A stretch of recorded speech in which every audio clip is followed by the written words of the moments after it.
Somali-American legislator Ilhan Omar has introduced a resolution calling on Washington to join the International Criminal Court. She noted that the U.S. hasn't joined the ICC despite many calls for the body to prosecute war crimes. American President Joe Biden labeled Russian leader Vladimir Putin a war criminal last week. But Omar points out that Russia hasn't joined the ICC, and with the U.S. also out, neither would participate in a trial. She wrote an editorial in the Washington Post newspaper explaining her position.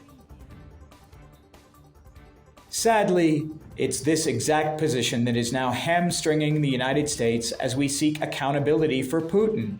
If we oppose investigations into countries like our own that haven't joined the ICC, how can we support an investigation into Russia, another country that hasn't joined the court? There's a simple solution to this. The United States must join the International Criminal Court. The Rome Statute establishing the court was adopted in 1998 by a vote of 120 to 7. The U.S. was one of the 7 countries that voted against it. However, Bill Clinton signed it, signaling support, but not sending it to the Senate for ratification, saying, "The United States should have a chance to observe and assess the functioning of the court." George W. Bush wrote the United Nations Secretary General in 2002, after the American invasion of Afghanistan, saying his nation would not ratify the Rome Statute. Omar's efforts to revive the treaty are an extreme long shot.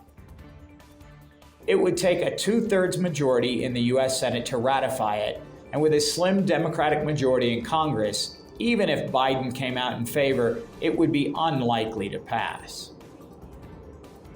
Omar's emotional plea included some very personal memories from her childhood.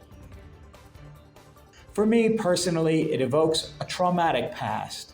As an 8-year-old girl in Somalia, I remember watching armed militias go by my family's window, hearing bombs go off outside our doors, and wondering if our house was next. No child in Ukraine or anywhere in the world should have to witness what I witnessed as a little girl.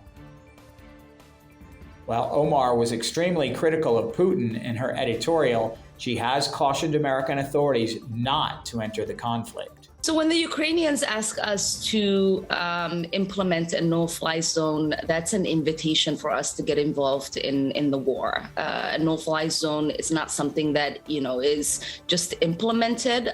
It's something that has to be militarily defended. And that ultimately means the United States and our NATO allies will be a part and parcel to this war. And when we get involved in this war, it's not that less Ukrainians are going to die, more Ukrainians are going to die. And we have to be able to have an honest conversation about what an escalation in this war could ultimately mean, not just for Ukrainians, but for the rest of the world. ADN TV will continue to report on renowned Somalis across the globe.